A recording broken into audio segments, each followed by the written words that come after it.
So Avi Loeb gives an update on the 3i Atlas. He's been keeping track on it. He has been very adamant that it is not just a comet or an asteroid. He believes very much so that it could be NHI or non-human or something completely different. And NASA's been tracking it, other things have been tracking it, and apparently we're going to know more about it at the end of October. So 3i Atlas is turning green is the article and the conversation here from Avi Loeb. So let's take a look at this article written by the man himself. 3i Atlas is indeed turning green. Here's a picture here, the image of the glow surrounding 3i Atlas on September 7th, 2025 displays a green color. Until recently, all spectroscopic studies of the 3i Atlas indicated a reddish color. The latest image of the 3i Atlas from September 7th, 2025, reported by Michael Jager and Gerald Raymond, here suggests that the glow around it turned green. The transition from red to green-blue colors might be associated with the steep rise in the production of cyanide as reported by the Very Large Telescope on August 25th. The production of both cyanide and nickel without iron was found to increase dramatically with decreasing heliocentric distance to the power of about 9. This morning, the Atlas Telescope team released data dating back to March 28th, and it is showing the cross-section of scattered light around the 3i Atlas grew inversely with heliocentric distance to the power of 3.9 when the object was farther than 3.3 times the Earth-Sun separation. Once 3i Atlas got closer, the growth was moderated to a power law index of 1.2. The Atlas team interprets this anomalous evolution as a shift from scattering of sunlight by dust lifted from a reddened surface to the production of small, optically bright, icy grains, which change the opacity of the plume of materials shed off by 3i Atlas. The Hubble Space Telescope image of 3i Atlas from July 21st, when 3i Atlas was a heliocentric distance of 3.8, shows an extension of scattered light towards the sun and not away from it, as typically from comets. The Webb Space Telescope data from August 6th and the Sphere X Space Observatory from August 8th showed that the plume of gas around the 3i Atlas is dominated by carbon dioxide. So combined with the path of 3i Atlas being aligned with the ecliptic plane of the planets around the sun, having a chance probability of 1/5%, these facts made 3i Atlas interestingly anomalous relative to familiar ice rocks. 3i Atlas is different from the first interstellar object, which displayed no signs of evaporation but exhibited non-gravitational acceleration, and also from the second interstellar object, 21 Borisov, which behaved like a familiar comet. Regarding UAP, closer to Earth, Congresswoman Anna Paulina Luna will chair today. Then they mentioned the hearing here, saying, fund research and research UAP study with the same seriousness as other scientific fields. This is exactly the narrative of the Galileo project under his leadership. In an interview today on the program Morning in America of News Nation followed another interview last night concerning 3i Atlas available here. I was asked whether the release of new videos or eyewitness details in today's congressional hearing is likely to restore public interest in UAP. I explained that this discussion is not a matter of public relations and a popularity contest, but instead a topic of great relevance for national security and science. Human history is full of misconceived notions. For example, the belief that the sun revolves around the Earth was popular among humans even after the Earth revolved around the sun 4.54 billion times. Once we see credible evidence about the nature of the UAPs, we will be able to get to the bottom of it, and everyone will agree on what it means. When asked whether I believe that the U.S. government is hiding information, I replied that as a scientist, I respond to evidence and not what people tell me. Scientific evidence is our best path to new knowledge, whether it is in the realm of UAP or 3i Atlas. The simplest way to tell the difference between a dogmatist and a genuine scientist is to flood both of them with scientific quality data.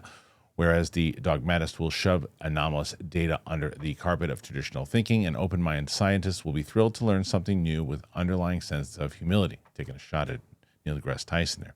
Not only is nature more imaginative than we are, but it also does not care whether we figure it out. The insistence that everything in the sky is either icy rocks or human-made technologies will not rid us of cosmic neighbors if they exist out there. All right, if you are a homeowner, then you have to listen to this. In today's AI and cyber world, scammers are stealing home titles and your equity is the target. Here's how it works. Criminals forge your signature on one document. They use a fake notary stamp to pay a small fee with your country, and just like that, your home title has been transferred out of your name. They take out loans using your equity or even sell your property, and you won't even know it's happening until you get a collection or foreclosure notice. So, when's the last time you checked on your home title? If your answer is never, you need to do something about it right now. That's why I have partnered with Home Title Lock, so you can find out today if you are a victim. Use my promo code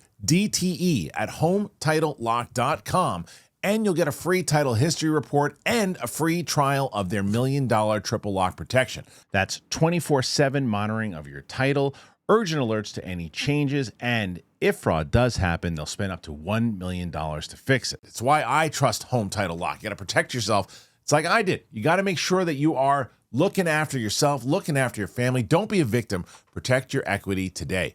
So make sure you go to HometitleLock.com and use my code DTE. That is HometitleLock.com and use my promo code DTE. I promise you, you will thank me for this. Okay, so Avi Loeb, I mean, again, there's a lot of stuff there you could say, and maybe a lot of you got all of that when you're reading, but I immediately thought of a movie when he was talking and reading all that stuff out with the information he probably talks in when he's talking to his colleagues, and I felt like someone should say, in English, please, because there was a lot of stuff in there that I went, whoa, that's a lot of technical talk, but more so that the thing is changing colors, it's changing things they're tracking. He has been adamant that this is not just icy rocks and other things. The question of whether or not we're going to see this, and there's other reports that NASA is kind of scrambling, trying to figure out what it is, trying to not have panic. But then there's other people who say, no, it's just exactly what they say it is. It's just it's a comet. It's going to fly past the Earth in October, and they're going to go, oh, well, we thought it was something else. That is also one of those things that, as he was saying, and I agree with him, where you've got to be open-minded, especially for people of science. So and that's why I even said I don't think it necessarily was a shot at Neil deGrasse Tyson, but it very well could be, because he just comes across as someone who feels like he knows everything and what it could be. And when he says things in general, it's like, no, he can't open his mind to the possibilities of it because of this, and that. His approach on UAP is incredible. How ignorant he sounds when he talks about certain things, as smart as he is. But I agree with what Avi Loeb is saying, that you've got to be open-minded to these things, especially if you're doing the research on it. And this is what he's putting all his time in, and what his team at Galileo is putting all their time in. And, you take them serious as far as what they believe it is. The only side to that is that when it comes down to October, or whenever this thing does indeed pass, it's like the same thing we talk about all the time when someone says all hell is going to break loose with UAP in February, March, and then nothing happens. Then even after the hearing, all hell still isn't broken loose. You gotta make sure that you know that is going to happen. Now, there's no guarantee that Avi Loeb didn't say guarantee. He just said it could be. So he kind of gives himself an out if it's like it turns out there's a bunch of rocks and it is just a comet or whatever it might be that flies by, and they go, oh, we were wrong. We thought it could have been something else, but we were wrong. I hope someone pushes back and say, you're pretty adamant that you didn't think it was. Well, guys, it got closer, we realized it wasn't. It was a very different type of rocks. So it was different. It came from different galaxy. At this point, you hope it's something. You want him to hope that it's something else. It scares the hell out of us, considering what the hell is it really, and what could it be. And it also does start to make you scratch your head when you hear what Jeremy Corbell and other people have said in the past, that Stephen Greer, I think they're going to tell you that there's this fake alien invasion that's going to be happening, and maybe this is the start of it. So you can go 1,000 different directions with it. He also mentioned the UAP hearing and whether or not people are going to start, I guess, I take it serious, is going to make waves. And this was obviously right before the hearing happened, but the Hellfire missile was the kind of the talk of the town, if you will. Well, I was proven wrong twice, and I said that I would say as much if that was the deal, and it happened twice. The first part of it was when I said that I thought I would agree. I was agreeing with Ross Coulthard's assessment that it was probably going to just be a dog and pony show. Nothing significant would happen. I think that it was definitely taken way more serious. Do I still think that it would have benefited a lot more? And sure, with firsthand witnesses, and should they have maybe waited for that? Potentially. But it did get people talking. It did get coverage. This footage did come out. Now, there's a lot of people about the Hellfire missile, as expected, that are pushing back on it and saying it's not real and saying that it's balloons or saying that it's a test or whatever, and it's too distorted to really tell. And you knew that was going to happen, but it got the coverage, and that's the second part where I was wrong. So it doesn't look like any major news outlets are going to cover this, and they're going to talk about the fact that we had a hearing, and it wasn't the case. There were quite a few outlets that night that covered it. There were. And even ABC News said that they talked to the Pentagon about the Hellfire missile. And check this out.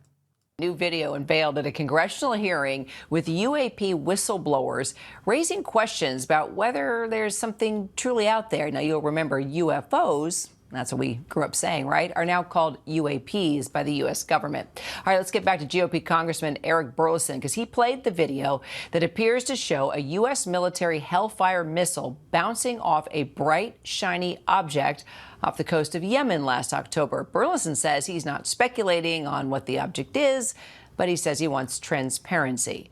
Senior Pentagon reporter Louis Martinez joining me now. Okay, what are we hearing from the Pentagon? What is this? Do tell.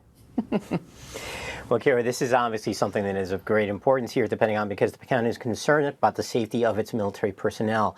And so what it does is it regularly investigates any incidents regarding reports of UFOs, UAPs as they're now called.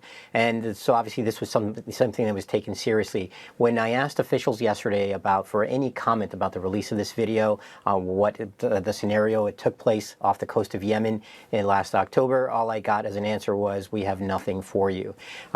That is kind of a typical answer that you get when they don't want to discuss something, but at the same time, it also implies that they're probably looking into how this video was released. Okay, so this goes back to what Avi Loeb was saying inside of the conversation of keeping things quiet, whether it is whatever's coming towards us in outer space to this footage that we see here with the Hellfire missile.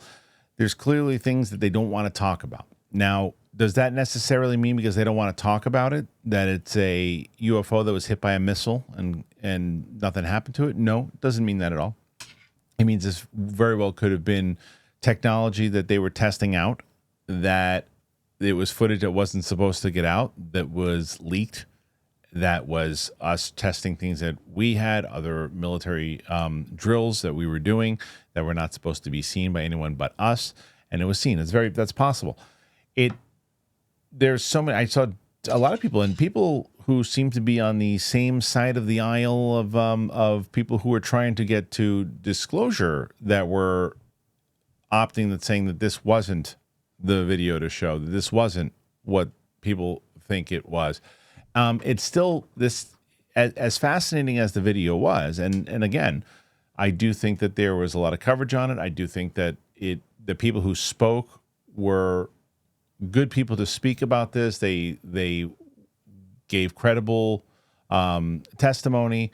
I think that was all great. I still think that when you have grainy footage like this, and you have we've had military footage and other things too, you're always going to get the same responses, and you're always going to get the type of pushback, and not even from people who are the typical skeptics. It's the people who are saying, well, it could be this. Footage and other things have to come in that there's just no way to refute it. There's no way to say anything except, well, what is that? Oh, well, that's clearly what they say that is. And we wonder when and if that will happen. It does seem, as I say, with that hearing, as I said many times over, that it does seem like Luna and Burleson and Moskowitz and everybody who's involved with trying to make these things happen, it does seem like they're trying to get answers. And at one point, I think Luna even said that she was considering trying to subpoena Sean Kirkpatrick to try to get him to talk. I mean, I don't know how good that will do, because you can just see that guy would lie under oath and no problem.